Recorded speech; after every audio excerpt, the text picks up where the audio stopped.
আসসালামু আলাইকুম। জসিন্তা জিনিয়া স্বাগত জানাচ্ছি এনটিভির দুপুরের খবরে। ক্রাউন সিমেন্ট শিরোনাম দেখছিলেন, এবার পুরো খবর। শূন্য বর্জ্য এবং শূন্য কার্বনের উপর ভিত্তি করে একটি নতুন জীবনধারা তৈরির পরামর্শ দিয়েছেন অন্তর্বর্তীকালীন সরকারের প্রধান উপদেষ্টা ডক্টর মোহাম্মদ ইউনূস। বুধবার স্থানীয় সময় সকালে আজারবাইজানের বাকুতে অনুষ্ঠিত জলবায়ু সম্মেলন COP29-এর ওয়ার্ল্ড লিডার্স ক্লাইমেট অ্যাকশন সামিটের উদ্বোধনী অধিবেশনের ভাষণে তিনি কথা বলেন। ডক্টর ইউনূস বলেন, জলবায়ু পরিবর্তনে মানব সভ্যতা আজ হুমকির মুখে। বুদ্ধিবৃত্তিক, আর্থিক ও যুবশক্তিকে সংগঠিত করে নতুন সভ্যতার ভিত্তি স্থাপন করতে হবে। বেঁচে থাকার জন্য অন্য সংস্কৃতি তৈরি করতে হবে উল্লেখ করে ডক্টর ইউনূস তাঁর বক্তব্যে বলেন, শূন্য কার্বনের উপর ভিত্তি করে নতুন লাইফস্টাইল তৈরি করতে হবে, যেখানে জীবাশ্ম জ্বালানি থাকবে না। In order to survive, we need to create another civilization, another culture. A counterculture which is based on a different lifestyle. It will be based on zero waste. It will limit consumption to essential needs, leaving no residual waste.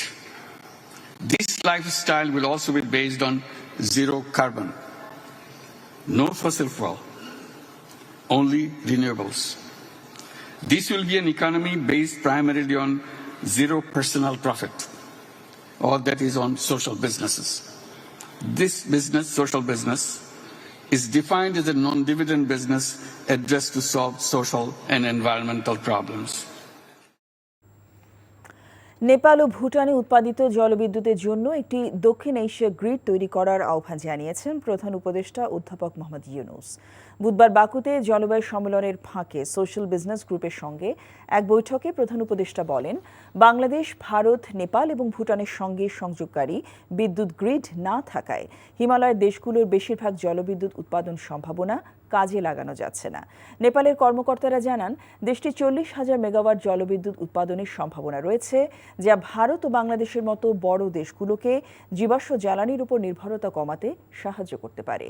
Bangladesh, Bharat, Nepal এবং ভুটানকে দক্ষিণ Asia grid তৈরি করার কথা ভাবতে হবে উল্লেখ করে অধ্যাপক ইউনূস বলেন, বাংলাদেশ সহজেই নেপাল থেকে বিদ্যুৎ আনতে পারে, কারণ এটি বাংলাদেশ থেকে মাত্র 40 মাইল দূরে। নেপালের বিদ্যুৎ সহজলভ্য হবে বলে জানান ডক্টর ইউনূস।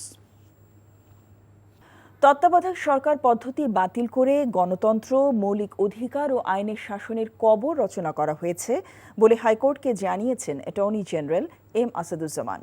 দুপুরে পঞ্চদশ সংশোধনীর বৈধতার রুলের শুনানিতে তিনি একথা বলেন। বিচারপতি ফারাহ মাহবুবের নেতৃত্বাধীন বেঞ্চকে রাষ্ট্রের প্রধান আইন কর্মকর্তা বলেন, পঞ্চদশ সংশোধনী সংবিধানের মৌলিক কাঠামোকে আঘাত করেছে। এই সংশোধনী বাতিল না হলে 90 ও 24-এর গণ অভ্যুত্থানে যারা আত্মাহুতি দিয়েছে তাদের আত্মা শান্তি পাবে না। পঞ্চদশ সংশোধনী সরাসরি মুক্তিযুদ্ধের চেতনার পরিপন্থী। অ্যাটর্নি জেনারেল হাইকোর্টকে আরও বলেন, পঞ্চদশ সংশোধনীর মাধ্যমে ফ্যাসিজম দীর্ঘায়িত হয়েছে এবং রাষ্ট্রের সার্বভৌমত্ব ক্ষুণ্ণ হয়েছে সংবিধানের শ্রেষ্ঠত্ব। তাই পঞ্চদশ সংশোধনী বাতিল করতে হবে বলেও জানান তিনি। বিভিন্ন দাবি নিয়ে পঙ্গু হাসপাতালে কর্মচারীরা আগারগাঁ থেকে শ্যামলী যাওয়ার রাস্তা অবরোধ করেছে। এই মুহূর্তে সেখানে আছেন আমাদের সহকর্মী মেজবা হাসান, আমরা সরাসরি যাচ্ছি তার কাছে। মেজবা, কি দাবিতে পঙ্গু হাসপাতালের এই যে কর্মচারীরা রাস্তা অবরোধ করেছে, কি তথ্য আছে আপনার কাছে?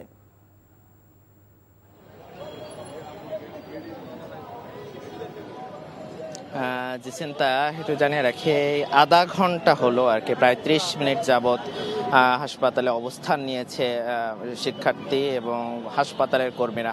মূলত তুচ্ছ একটি ঘটনাকে কেন্দ্র করে স্বাস্থ্য উপদেষ্টা মূলত এসেছিলেন আহত শিক্ষার্থীদের এখানে দেখার জন্য, এবং প্রথমত স্বাস্থ্য উপদেষ্টা এসে হাসপাতাল কর্মচারীদের দিয়ে কিন্তু প্রথম 1 থেকে 1.5 ঘন্টা যাবৎ তাদের সাথে মত বিনিময় করেছেন, এবং তারপরে যখন আহত শিক্ষার্থীদের দেখতে গিয়েছেন, আন্দোলনে আহত শিক্ষার্থীদের দেখার পরে তিনি যখন গণমাধ্যমের সাথে কথা বলতে এসেছিলেন, তখনই মূলত তিনি পাকড়াওয়ের শিকার হন এবং সব শিক্ষার্থীদের সাথে তিনি দেখা করতে পারেননি। যে সকল শিক্ষার্থীদের সাথে তিনি দেখা করতে পারেননি, এখানে মূলত 2টি তলা নিলে আহতরা চিকিৎসা নিচ্ছেন। এক তলায় তিনি শিক্ষার্থীদের সাথে দেখা করেছেন এবং পরে যে 2য় তলায় তিনি কিন্তু সেখানে যান নাই, যার ক্ষোভের বহিঃপ্রকাশ আসলে শিক্ষার্থী তারা যেটি দাবি করছেন যে পঙ্গু হাসপাতালে তাদের যে চিকিৎসা ব্যবস্থা সেই চিকিৎসা ব্যবস্থায় তারা ঠিক মতো চিকিৎসা পাচ্ছেন না এবং কোনো কোনো ক্ষেত্রে তাদেরকে চিকিৎসা ক্ষেত্রে কিন্তু হচ্ছে। এছাড়া স্বাস্থ্য উপদেষ্টা তাদের সাথে কেন দেখা করতে যাননি তা নিয়েও প্রশ্ন তুলেছেন। সেই সাথে কর্মচারীরাও এখানে অবস্থান নিয়েছেন। এই প্রেক্ষিতে এই তুচ্ছ ঘটনাকে কেন্দ্র করে যখন আহত শিক্ষার্থীরা যখন আস্তে আস্তে নেমে যে স্বাস্থ্য উপদেষ্টাকে অবরুদ্ধ করার চেষ্টা করে, ঠিক স্বাস্থ্য উপদেষ্টা তখন অন্য একটি গাড়িতে করে হাসপাতাল থেকে বের হয়ে যান এবং পরবর্তীতে কিন্তু পরিস্থিতি আরেকটু উত্তপ্ত হয়ে যায় এবং আহত শিক্ষার্থীরা মাঠে নেমে আসে। সেই সাথে কর্মচারীরাও কিছু যোগ দেন। প্রায় 20 থেকে 30 জন আহত শিক্ষার্থী ও কর্মচারীরা পরে রাস্তায় অবরোধ নেন এবং রাস্তা এখন পর্যন্ত 30 মিনিটের মতো কিন্তু রাস্তা অবরুদ্ধ অবস্থায় আছে, যার কারণে কিন্তু সাধারণ মানুষ কিন্তু ভোগান্তিতে পড়ছেন। জিসিন্তা, এই ছিল আগারগাঁওয়ের রাস্তা অবরোধ নিয়ে সবশেষ অবস্থা। এবং একটু আগেই কিন্তু পুলিশ কর্মকর্তারা এসেছেন এবং র্যাব এসেছেন, তাদের সাথে কথা হয়েছে শিক্ষার্থীদের এবং তারা এখন পর্যন্ত তাদের সাথে এই পর্যন্ত কোনো সিদ্ধান্তে আসতে পারেননি। এখন পর্যন্ত পরবর্তীতে আবার কিন্তু অবস্থান নিয়ে কিন্তু রাস্তা অবরোধ করে রেখেছেন। এই ছিল জিসিন্তা। জানছিলাম শ্যামলী রাস্তা অবরোধের খবর। কক্সবাজারের টেকনাফে রড সিমেন্ট বোঝাই 2টি ট্রলার সহ 6 মাঝিমাল্লাকে ধরে নিয়ে গেছে মিয়ানমারে আরাকান আর্মি। দুপুরে এই অভিযোগ করেন ভুক্তভোগী ট্রলার মালিক এবং Teknaf Saint Martin service boat মালিক সমিতির সভাপতি আব্দুর রশিদ। তার মালিকানাধীন এসবি রাসেল ও এসবি ফারুক নামে 2টি সার্ভিস ট্রলার রড ও সিমেন্ট ভর্তি করে সেন্ট মার্টিন যাওয়ার পথে মঙ্গলবার বিকেলে নাইখংদিয়া নামক এলাকা থেকে অস্ত্রের মুখে জিম্মি করে নিয়ে যায় আরাকান আর্মির সদস্যরা। বিষয়টি বিজিবি, কোস্টগার্ড ও উপজেলা প্রশাসনকে অবহিত করা হয়েছে। কোস্টগার্ডের সেন্ট মার্টিনের স্টেশনের এক কর্মকর্তা জানিয়েছেন, বিষয়টি অবহিত হওয়ার পর মিয়ানমারে আরাকান আর্মির সাথে যোগাযোগের চেষ্টা করা হচ্ছে।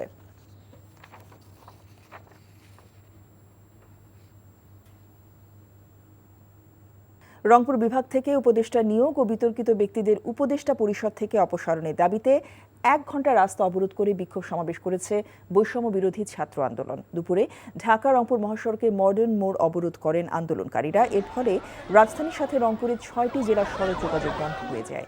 পরে এক সংক্ষিপ্ত সমাবেশে বক্তারা বলেন, যে কোনো আন্দোলনে রংপুর বরাবর প্রথম কাতারে থাকলেও দেশ সংস্কার ও রাষ্ট্র পরিচালনায় রংপুরের কাউকে নিয়োগ দেওয়া হয় না। তাই অবিলম্বে রংপুর বিভাগ থেকে উপদেষ্টা নিয়োগ দেওয়ার দাবি জানান তারা। দুপুর 2টায় অবরোধ তুলে নিলে যান চলাচল স্বাভাবিক হয়। বাংলাদেশ সেনাবাহিনী কোর অফ সিগন্যালস বাৎসরিক অধিনায়ক সম্মেলনে এই কোরের প্রযুক্তিগত উন্নয়ন, গবেষণা ও পেশাগত দক্ষতা বৃদ্ধির উপর গুরুত্ব আরোপ করেছেন সেনাপ্রধান জেনারেল ওয়াকারুজ্জামান। কোর অফ সিগন্যালসের গৌরবোজ্জ্বল ঐতিহ্য এবং দেশমাতৃকা সেবায় এই কোরের অবদানের কথা উল্লেখ করে সেনাপ্রধান আরও বলেন, আধুনিক ও যুগোপযোগী প্রশিক্ষণের মাধ্যমে সক্ষমতা অর্জন করে 21 শতাব্দীর কঠিন চ্যালেঞ্জ মোকাবেলায় সিগন্যালস কোরের সকল সদস্যকে প্রস্তুত থাকতে হবে। সকালে যশোর সেনানিবাসের সিগন্যালস ট্রেনিং সেন্টার অ্যান্ড স্কুলে এই অধিনায়ক সম্মেলন অনুষ্ঠিত হয়। এ সম্মেলনে সেনা সদরের ঊর্ধ্বতন সামরিক কর্মকর্তা, বাংলাদেশ সেনাবাহিনীর সকল সিগন্যালস ব্রিগেডগুলোর কমান্ডার এবং সিগন্যালস ইউনিটগুলোর অধিনায়ক উপস্থিত ছিলেন। এই ছিল দুপুরের খবরে। এই খবরের ভিডিও সহ আপডেট জানতে ভিজিট করুন NTV অনলাইন www.ntvbb.com। এছাড়াও NTV জনপ্রিয় সব অনুষ্ঠান ও খবরের আপডেট জানতে ভিজিট করুন আমাদের ইউটিউব ও ভেরিফাইড ফেসবুক পেজ। 5টায় দেশের খবর দেখার আমন্ত্রণ রইল। সবাইকে ধন্যবাদ।